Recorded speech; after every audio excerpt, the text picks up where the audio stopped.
Hey Gauge fans, this is Joe with my part 3 of my video of going around my layout.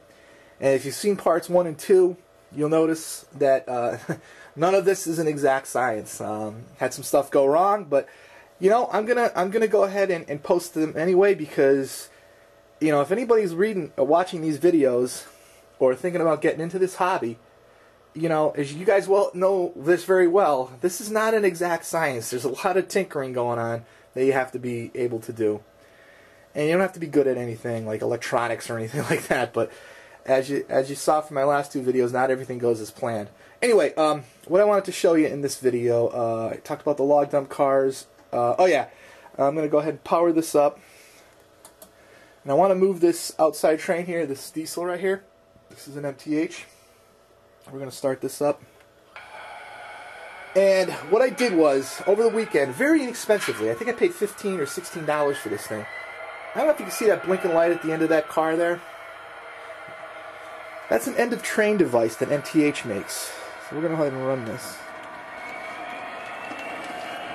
And all it is a powered truck. No wiring involved, no nothing. All you got to do is pull off one truck and put the new truck on. Now, I have it mounted on that flat car. There it goes. See, it's got that red strobe going on. Really, really cool.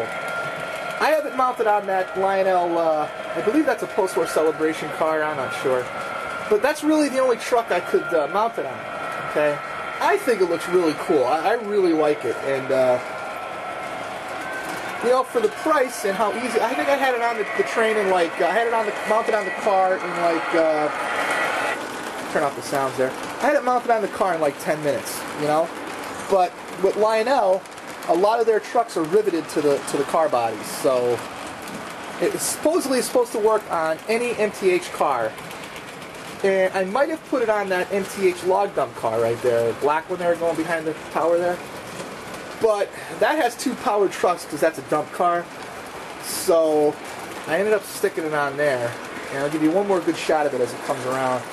End of train device, MTH, really, really cool. Really cool, especially if you're running like modding stuff. Probably look a lot better on a Husky Stack set, which I don't have one, so that's why I put it on the end of this thing, but really, really cool. Okay, so I'm going to pull back and shut this engine down here. Turn the sound back on. And put it on down. And we'll go into shutdown. Alright, another thing I wanted to show you, where is it? Oh yeah, this is really cool too. This little car here. This Mo and Joe lumber car. What I'm going to do is, I'm going to show you how this thing works. This is really cool too. This is a very temperamental car also though. Basically what happens is you put it on an operating track section, and basically what happens is these 2 guys unload these boards. I'm going to have to move it here. I apologize. I should have done this beforehand, but I didn't.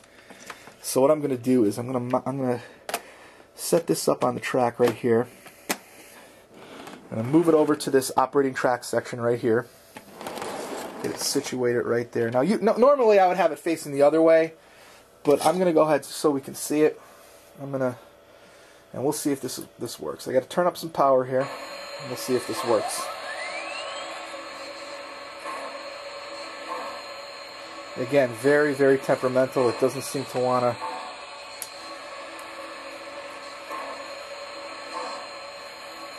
Yep, can't get it to work. Doesn't seem to want to work. Oh, here we go. Nope. Let's try it like this. Yeah, again, this stuff has a mind of its own, man. And it you know, but basically what happens is you load up those boards, and turn the power down. These boards come out one at a time. It looks like the guys are unloading it themselves, but as you can see here, just try one board here. See if we can turn up some power here. Yeah, it doesn't want to work. I don't know if it's the car or the power going to the track. I usually don't run it on this track here. I usually run it on another one, but yeah, you know, like I said, there's a lot of inexact science to this stuff, and you know, usually I like to have everything working perfectly if I shoot a video, but you know what, maybe it's good that it's like this, because just to show you that not everything always goes as planned with this stuff, you know. By the way, one other car that I have back there, that is the, yeah, that's a Lionel Brakeman car. That's the car with the little guy on top, and when he hits the telltales, he lays down, back and forth, back and forth. I really like it because it's a Delaware and Hudson car. It's a local road name car, so I picked it up. I got a really good price on it. That Lehigh Valley, that hopper there. That MDT car back there, that's the Hotbox Reefer. I'm going to be doing a review on that soon. That is one of Lionel's coolest pieces of rolling stock, and I think I'm going to give it its own review. It is really, really cool. I had one review posted on it, but for some reason, and I don't know why, I didn't get any sound on the video, so I removed it, and I'm going to shoot another one. I want to come down here and talk about my control panel here. If you can get an idea, a bit of a mess. I have a lot of stuff going on here. All of my accessories I have wired into these Atlas connectors here. You know, I don't have them labeled yet. That's why sometimes I have trouble finding them. But I have them going into the Atlas connectors. These are a couple of my switch controllers. Most of my switches are manual, except for the ones that I can't reach. So I have power switches here. Got a camera. Always good to have the camera hanging around. You never know when you want to snap a picture of something. This is the controller for the log loader. This is the controller for the outside rail. This is the DCS Commander. I'll probably do a review on that too. I think I shot one and never posted it, but I'll do a review on that too. This is pretty good. Not as versatile as the full DCS system, but I do really like it. These are my operating track controllers for that track right there, and then there's one behind it, excuse me, in front of the icing station. This is an uncoupler, and I have that for an uncoupler that's right over there on that outside loop. This is the mailbox, the mail bag pickup, and this is the sawmill controller. It's a little crazy. One thing I wanted to mention real quick is what I've been doing is, because I'm going to be doing a new layout using RealTrax, is I'll probably be using the Lionel operating track sections, and then using two of the RealTrax track adapters, you know, on either side of them.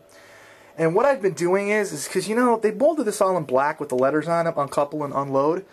And what I've been doing is I've actually been painting them, and they've come out pretty good. And I have one here if I can grab it real quick. Camera's going all over the place. I might actually shoot a video showing how to do this, because it's really not that hard. It's tedious, but if you can see here what I did here in red, I highlighted uncouple and unload right there. It's not that hard to do, and I'm going to be using these as my operating tracks. I find these to be more reliable than the fast track ones, you know, and definitely the RealTrax ones, because if you've seen my video that I shot using the RealTrax operating track sections, you'll see that the Lionel cars don't want to operate on the RealTrax operating track sections because the rails are too low, okay?